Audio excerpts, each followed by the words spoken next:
ठीक है साहब, डीएम साहब से मिलने आए थे, क्या मामला है? मामला ये है कि बहुत लोगों के जिस पे कर्जा है, किसान क्रेडिट कार्ड का हो या किसी और उसका हो, किसान के ऊपर उनकी ज़मीन नीलामी करने की प्रक्रिया चल रही है।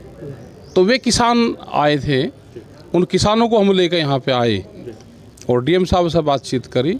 उन्होंने वो नीलामी प्रक्रिया रोकने की बात करी है और हमने कहा कि उनका सेटलमेंट करवाओ बैंकों से।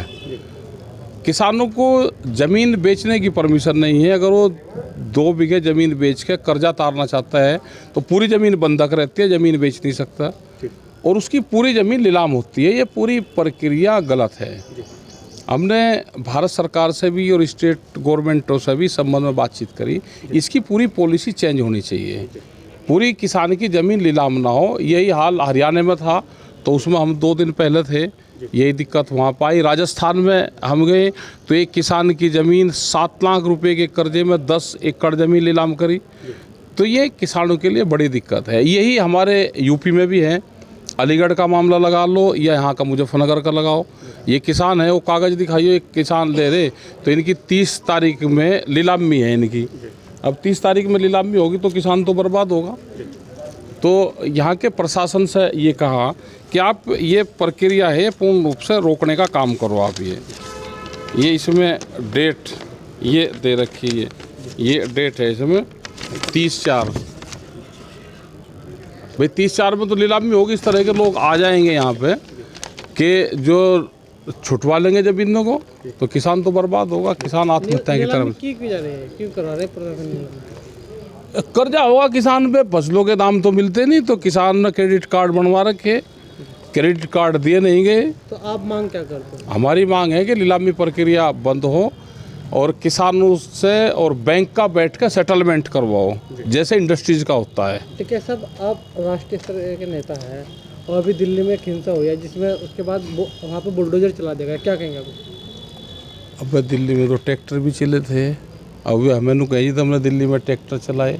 अभी तो पॉलिटिकल इशू है, वो जवाब देते रहेंगे तो एक आधा काम तो इन्हें पॉलिटिकल पार्टी को भी तो करने दो।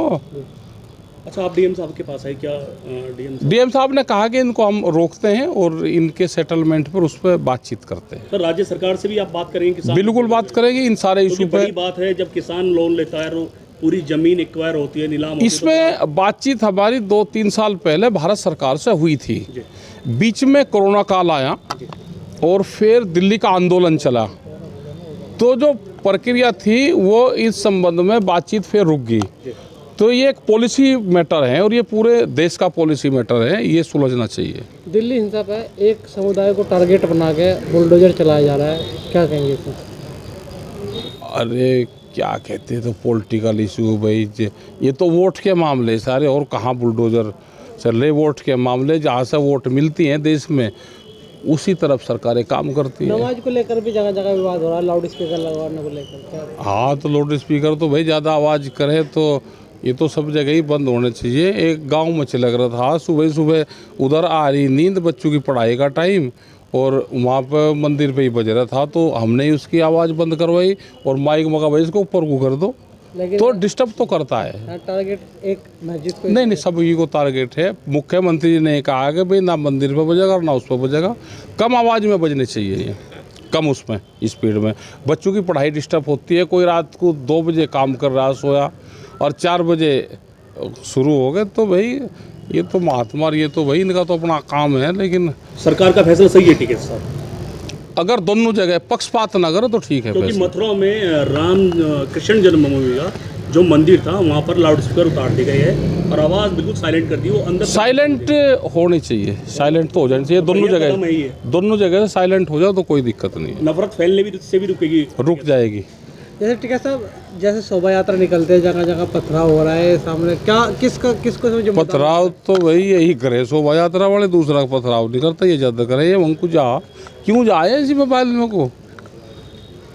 शोभा यात्रा दूसरी जगह को निकाल ले जहाँ पे पुष्प वर्षा हो, ये पथराव वाली जगह को जा क्यों रहे? क्योंकि जगह जगह से हाँ, आज तो अपने खेती किसानी की बात कर लो, ये तो पॉलिटिकल इशू है, वे कर लेंगे इस पर काम। तो कहाँ उड़ जा रहा हमें।